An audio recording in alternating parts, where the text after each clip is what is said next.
Hello and welcome to another DealershipNews.com podcast. I'm Kelly Kleinman, and today we have Paul J. Daly.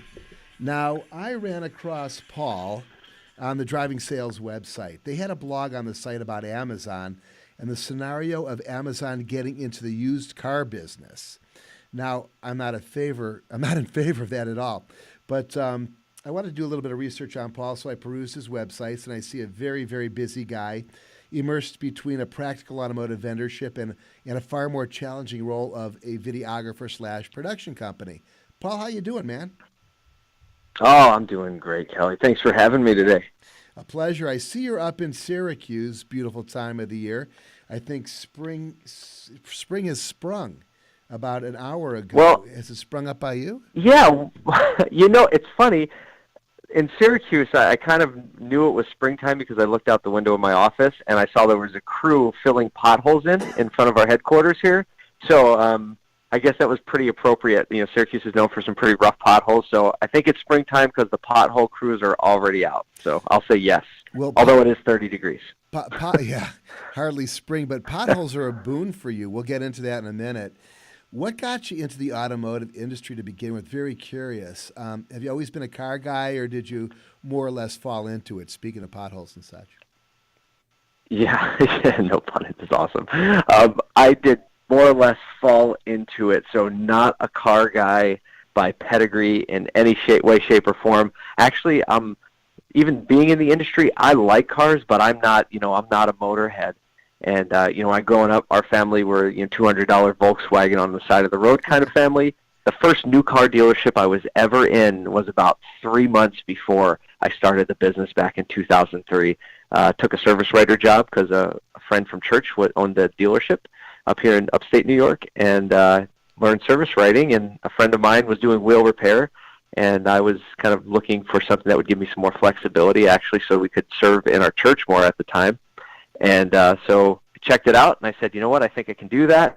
And the dealership principal, I told him about the opportunity, and he taught me something really important about leadership. Said, if you care about your people, you'll do what's right for them and not what's right for you. And he said, I think you should take this opportunity. I think you'll do great at it. And that is how I got into the automotive business. And then it's got inspired, I guess, right? I would say so.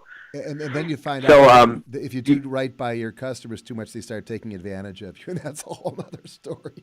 Yeah, right. Well, there's also some businesses, always an equitable arrangement are supposed to be. Sure. Well, share with us some of those trials and tribulations of starting a small vendorship like RimDoc and then building it up to where you have, because you've built a pretty good business. Yeah, well, I think I started business with Small Business for Dummies. So I bought that book because I was going to be a business person. So I literally bought that book and started reading. And the next book I bought was a book called The E-Myth by Michael Gerber. And then I bought something called QuickBooks because that's what you need to run a business. And I got it in the mail, and I typed in, it said official name, and I put that in, and it said EIN, and I was like, got that. So I felt like a big deal. And then I realized there was something called chart of accounts. And it wasn't until about a day later that I realized there's something called accounting that QuickBooks runs on the premise of. So I think the trials and tribulations of starting, this business are very similar to those just starting any small business. It's full of ignorance and enthusiasm from my perspective. Sure. I had just gotten married a year before, and really the trials and tribulations were just get out there and start making mistakes. I was in a time in the industry when mobile wheel repair specifically wasn't fully implemented yet, especially up in the upstate New York area. So I had the advantage of customers being very happy to see me because I was able to solve what was usually an unsolvable problem for them, in the sense where if the wheels were damaged, they were like thousands of dollars to replace, and they just couldn't do it, so they would lose a deal. So I was able to, offer them a service that they had never seen, and able to make my mistakes at least having a very high value service. And from that point forward, all the typical small business challenges, how to hire and treat and manage people well, how to compensate, how to deal with insurance. And as the business grew, I found my role changing every year, and I still joke with everybody on our team. I said, be patient with me. I've never run a business this big before. Yeah. Exactly. Well, you must love potholes because they mean money for you, right? They're like it's like a gold mine. It's like a 2-inch gold mine. I always, people tell me that, because we're in Syracuse and there's a lot of potholes, and people say, well, you must love this. And I always tell them, because the wheel repair brand that we own and operate is RimDoc. Mhm. And so I said, I like potholes just as much as a doctor likes you getting sick. They're sad that you got sick. They wish you didn't have to get sick, but they're glad that they can help. So we adopt that same mentality. Well, how large is RimDoc now, and how did you segue into a production company? It seems like an unusual evolution, but I guess when you have a creative gene, it's kind of hard to ignore. And then I had a question about any plans to franchise the operation, or are you so caught up into the production right now that that's sort of where you want to focus moving forward? No, great question. So right now, we operate three brands total. The parent brand is called Image Auto, and Image Auto, Rim Doctor is a sub-brand of Image Auto, and primarily then we have Congruent, which is our creative agency. Now, Rim Doctor falls under the Image Auto umbrella, and primarily we offer two levels or two types of services. We offer dealership services, so we mobily service dealerships from Buffalo, across New York State, Buffalo, Rochester, Syracuse, and then we head south to my hometown of Philadelphia. So it's kind of like a gigantic L, upside down L, upside down inverse L that spans about 500 or 600 miles, and we serve about 100 to 150 dealers and dealership groups depending on the time of year. And we offer services like wheel repair and paint repair, interior services, things that help the dealers keep their cars fresh, their pre-owned inventory fresh. So the customer experience is great right out of the gate, and they're not surprised by anything on the inside of the vehicle. And also, from a Rim Doctor standpoint, we have a full-scale wheel remanufacturing and customization facility here in Syracuse where we, can fix any type of wheel damage, but we also do a lot of fun stuff where we'll custom powder coat and, do custom machine finishes and, when people really want to customize their vehicle. So that's kind of the scale and the size right now. From a head count, we're around 40. That fluctuates just a little bit from time to time, so I could tell you exactly where we are today. So that's the wheel business. The creative agency, do I have a creative gene? Yes. The creative agency, I love the story of it just because it came out of us paying attention to our company culture and our employment brand, just who we are. And we wanted to start, since our guys were spread out often by a few hundred miles, we wanted to find a way that we could kind of galvanize the team around our values and our mission and the type of people that we want to be a part of the team and use it as a filter. So myself and our fixed ops director, his name's Peter Schultz, he's been with me for 12 years, maybe 13 at this point. And he had some experience with a camera, so I said, okay, let's start making stuff. So we really just started traveling around asking our team what they thought about the company and the values and how it affects them personally. Little by little, other people would see it, from at company events, outside companies, and eventually it became, hey, can you make us something like that? And some other key people joined the team. A gentleman who's our business director now, he had a small marketing agency. He came under the Image Auto umbrella, so we started to work with clients. And little by little, our production got better. Our acumen got better, and now we get to work with local and national brands to help them refine their messaging, develop their brand, employment brand, culture material, and sometimes we just get to make a launch, an organic milk product like we did just a few months ago nationally. So it's been a lot of fun, and for me, I'm not romantic about video production. I'm not romantic about, photographs or anything like that. But what I am really romantic about is helping people clarify their message. Clarity is kind of my thing that I've latched onto. I love helping people say what it is that's inside and communicate that well. So in the dealership world, this era we're in, I think is fantastic timing for what I love because, Dale says it in the book, in the content, and I'm sure we'll talk about it a little bit, but the main opportunity for dealerships is to create and develop an individualized experience for the customers because they want to connect. Today's buyer wants to connect with a brand. They want to trust the brand, and that can only happen if dealers really tell that story. And that's that customers are used to hearing stories and getting storytelling in these days. So that's the long answer to all of your question and kind of how we got here. Yeah, we had a little fallout at the end. Excuse me, I've got a little bit of allergies going on. Spring is sprung. No problem. Spring is sprung in Southern California about a month and a half ago. We try to get better weather than you in that part of the country. Now, I noticed you're, as an aside, you're a Philadelphia Philly fan. Oh, without a doubt. Yeah. Without a doubt. I grew up in South Philly, just a couple miles from the ballpark, and went to hundreds of games with my grandmother. Mike Lieberthal went to my kid's high school. We actually have a bunch of his Philadelphia Philly gear in my garage as we speak. Oh, amazing. Just so you know, yeah. Absolutely. Amazing. Yeah. I love it. Yeah. It's pretty cool. My kids, I hate to say, I don't hate to say, but truth be told, they play on the Chicago Cubs scout team. So I know there's a little thing with the Phillies and the Cubs and the Cardinals and such.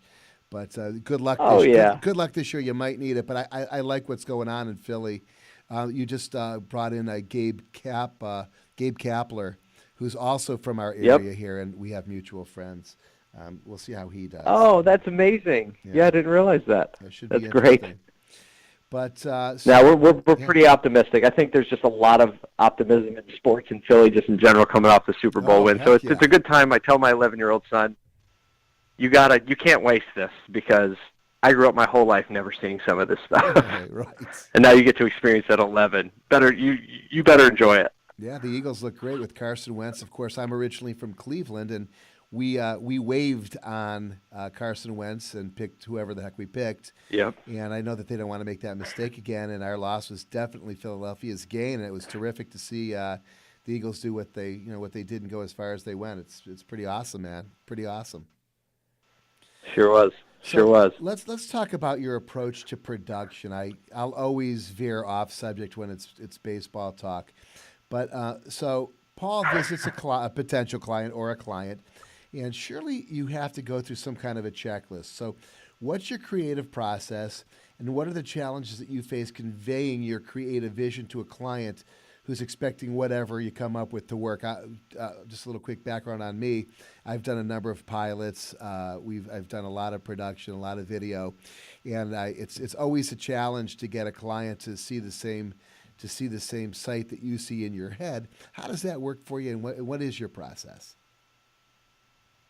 Yeah. Oh, so you know what it's like. If you've walked that road, typically a client comes to you with some expectation already of what they should produce. I would say probably 80% of the time the client already has a creative piece in mind.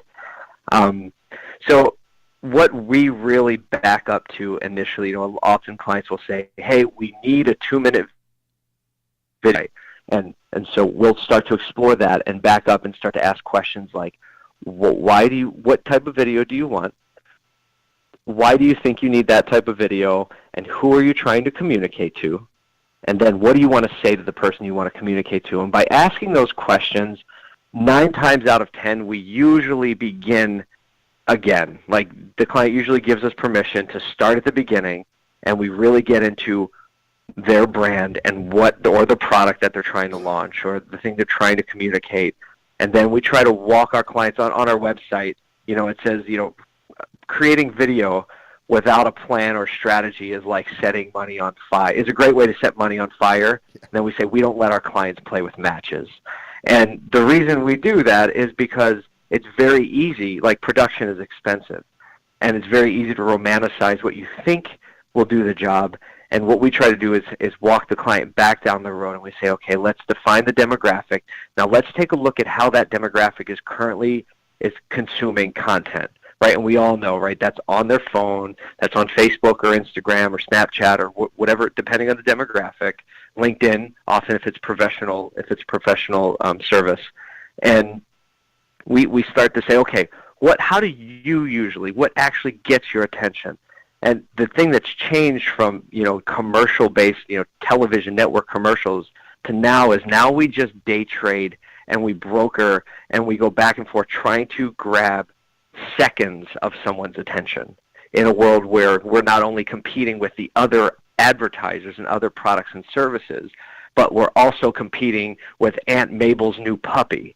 And we're also competing with the 5-year-old who made a really cute thing happen and everybody wants to watch. So now as professional marketers and content creators, we're competing for attention from everybody, not just the other advertisers. So once we are able to land that plane, then we communicate the fact that it's very important to have a precise message, because the second something isn't clear, the human brain craves clarity, and the second something isn't clear, you're just naturally biologically wired to keep moving. And what that means right now is like we keep our thumb scrolling up until something grabs our attention, and that earns another 2 or 3 seconds to make it clear what we're trying to communicate or say. So that, we don't have an essential checklist, but that is often the process we walk through, where we take what the client thinks they want and we ask them why, and we kind of shoot holes in that. And if it stands, it stands. But if it doesn't, usually we back up and say, this is how we communicate. We're competing for attention. Let's make something together that gets you that attention, that allows you to tell your message, and convert that customer one way or another. That's a good approach. You have to have communication. You almost have to have the customer feel as though it was their idea, and you're just making it look a lot better on some levels. I mean, and a lot of ways, creative people hire a creative agency, because they understand, I think, at the core that they need, and you surely have heard these words before, but hey, it just is missing something, or it just needs to pop a little bit more, right? And those things don't really mean anything executable, like we can't actually do anything to that. But I think what that indicates is like they know there's a creative element that's missing.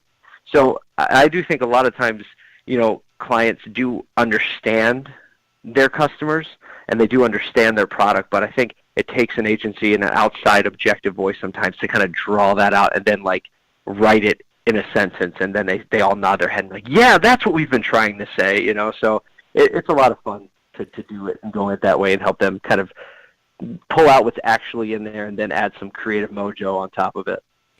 If you had to give an elevator pitch, what would the elevator pitch sound like? I am the president of a large dealer group, and I'm looking to do some video, or I don't know who you are and you want me to do video.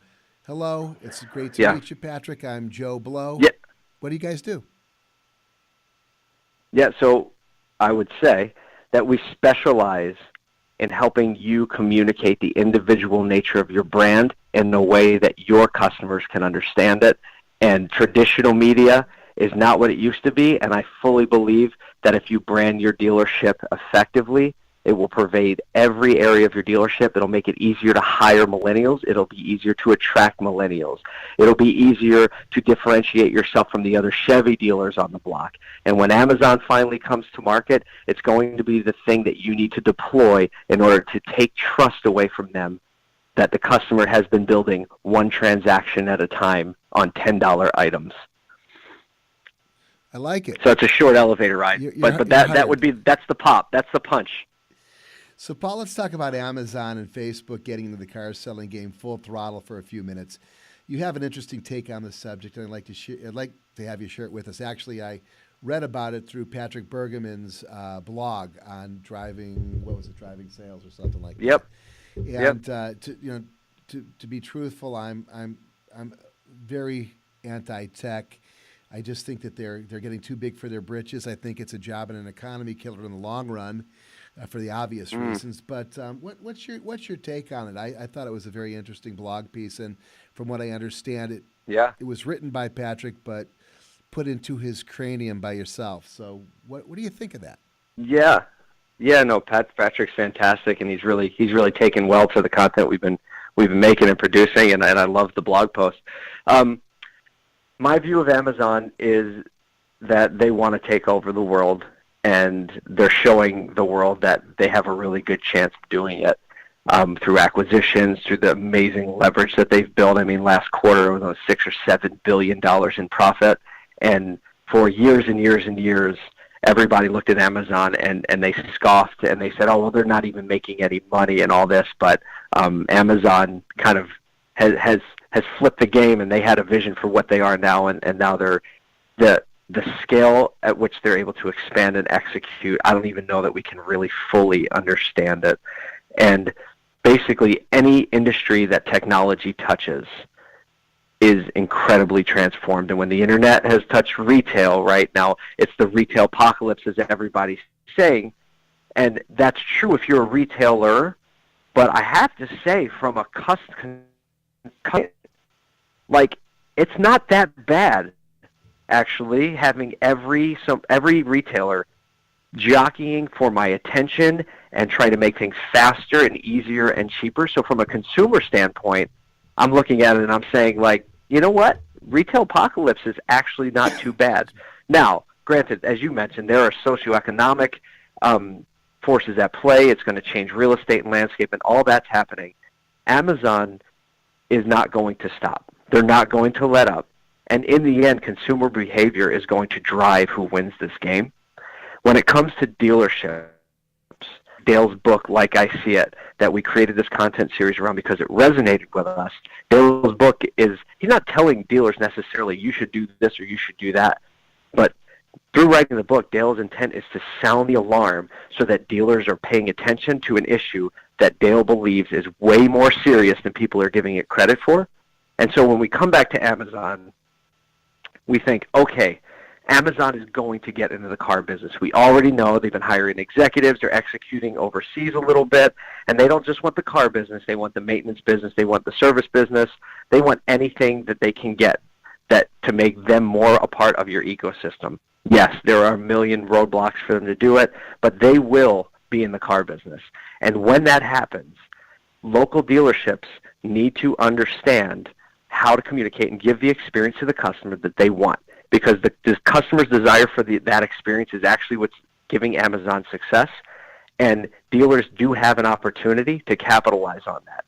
In the bottom of my heart, Kelly, I believe that dealers should be able to offer the very, very best customer experience ever. They've been staples of the community. They've been giving to the community. They're from the communities. They're family-owned businesses in most cases. People do trust their community standing in many cases.